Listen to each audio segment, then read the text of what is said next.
সবুজে ঘেরা এক শান্ত জনপদ, সেখানেই জন্ম এএফএম মামুনুর রশিদের। ছোটবেলা থেকে তার চোখে ছিল আলাদা এক স্বপ্ন, চাকরি নয়, কিছু নিজের মতো করে গড়ে তোলার স্বপ্ন। শিক্ষা জীবনে তিনি ছিলেন পরিশ্রমী ও লক্ষ্যভেদী।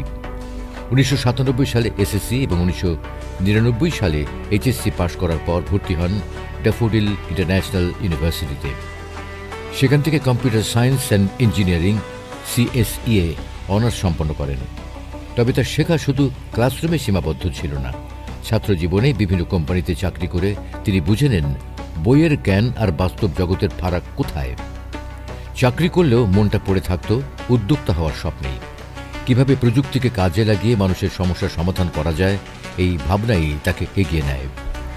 2010 সালে তুলনামূলক অল্প বয়সেই তিনি প্রতিষ্ঠা করেন টেকনোপার্ক সফটওয়্যার কোম্পানি। প্রযুক্তি নির্ভর এই প্রতিষ্ঠানটি ধীরে ধীরে জায়গা করে নেয় বাজারে। এটি শুধু একটি কোম্পানি নয়, মামুনুর রশিদের জন্য ছিল আত্মবিশ্বাসের প্রথম সিঁড়ি। সময় গড়ায়, অভিজ্ঞতা বাড়ে। 2024 সালে তিনি শুরু করেন সম্পূর্ণ ভিন্ন খাতে আরেকটি প্রতিষ্ঠান ফ্রোজেন ফুডি। আধুনিক খাদ্য প্রক্রিয়াজাতকরণ ও মানসম্মত ফ্রোজেন ফুড সরবরাহের মাধ্যমে এটি দ্রুত মানুষের আস্থা অর্জন করে। ছোটোবেলা থেকে আমার শখ ছিল নিজে কিছু করব, অনেক মানুষের কর্মসংস্থান করব এবং আমি এই কর্মসংস্থান দিয়ে মানুষের মনের মধ্যে জায়গা করব।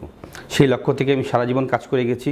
পড়াশোনা পাশাপাশি আমি নিজে কিছু করতাম এবং পড়াশোনার পরবর্তীতে যে কাজটা আমি করতে চেয়েছি সেই ধরনের কাজের সাথে আমি যুক্ত হয়েছি। যুক্ত হওয়ার পরে ওখান থেকেও লার্নিং করার পরে আমি নিজেই একটা সফটওয়্যার ফার্ম লঞ্চ করেছি। তো যেহেতু আমি সফটওয়্যার ইঞ্জিনিয়ার, এই সফটওয়্যার ফার্মটা ছিল আমার টার্নিং পয়েন্ট। এখান থেকে এই সফটওয়্যার কাজ করতে যেয়ে আমি বিজনেস সফটওয়্যার তৈরি করতাম। এই বিজনেস সফটওয়্যার তৈরি করতে যেয়ে আমার বিজনেসের উপরে একটা বিশাল দখল আসছে, যেটাতে আমি আমার উদ্যোক্তাদেরকে আমি ইন্সপায়ার করতে পারতাম এবং মানুষকে বুঝাতে পারতাম সে ওই বিজনেসের রাইট পথে আছে আর রং পথে আছে। মামুনুর রশিদের সবচেয়ে ব্যতিক্রমী উদ্যোগ হল বিজনেস বক্স। তার উপলব্ধি ছিল খুব সহজ কিন্তু গভীর। কারো কাছে টাকা আছে কিন্তু আইডিয়া নেই, আবার কারো আইডিয়া আছে কিন্তু পুঁজি নেই। এই দুই পক্ষকে এক ছাদের নিচে এনে তিনি তৈরি করেন বিজনেস বক্স।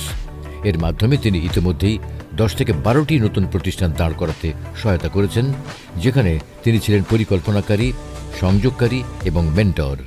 এইসব উদ্যোগের মাধ্যমে প্রত্যক্ষ ও পরোক্ষভাবে প্রায় 500 জন মানুষের কর্মসংস্থান হয়েছে। সংখ্যার চেয়েও বড় বিষয়, এই মানুষগুলোর জীবনে এসেছে স্থায়িত্ব, আত্মমর্যাদা আর নতুন স্বপ্ন।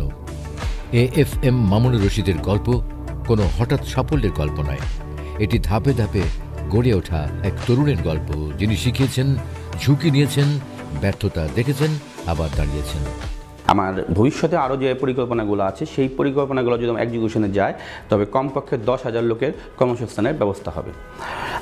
আমি প্রত্যেকটা স্টেপ নিচ্ছি প্রি প্ল্যান করে, যে একটার সাথে একটা বিজনেসকে অ্যালাইন হয়, কানেক্টেড হয়, এভাবেই আমি হেল্প করি এবং প্রত্যেকটা বিজনেসকে আমি সফটওয়্যারের আওতায় আনি যেন আমি স্ক্রুটিনিং করতে পারি এবং যারা এই বিজনেসের সাথে যুক্ত তারা যেন স্ক্রুটিনিং করে তার বিজনেসের সত্যিকারের গতিপথটা বুঝতে পারে।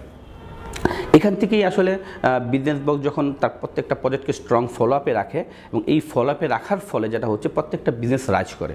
আমি এমনও প্রজেক্ট আমি হাতে তুলেছি যে প্রজেক্টটা প্রায় মৃতপ্রায় হয়ে গিয়েছিল, সেই মৃতপ্রায় প্রজেক্টকে আমি তুলে নিয়ে আসছি এবং এখন এই মুহূর্তে সেই ধরনের প্রজেক্টগুলো একটা ভালো পজিশনে আছে।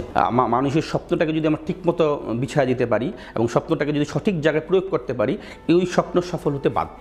উদ্যোক্তারা হোঁচট খায় ফিনান্সিয়াল সাপোর্টের ক্ষেত্রে, সেই সাপোর্টটাও আমরা দেওয়ার পরে একটা উদ্যোক্তা স্বাবলম্বী হতে পারে। যারা বিদেশে যে কাজ করতেছে তারা যে পরিমাণ আর্ন করতে পারে, বাংলাদেশে প্রপার মেধা যদি খাটাইতে পারে এর থেকে বেশি আর্ন করা পসিবল। গফরগাঁয়ের এক স্বপ্নবাদ ছেলের বিশ্বাস ছিল, একজন উদ্যোক্তা শুধু নিজের ভবিষ্যৎ গড়ে না, গড়ে তোলে আরও অনেক মানুষের ভবিষ্যৎ।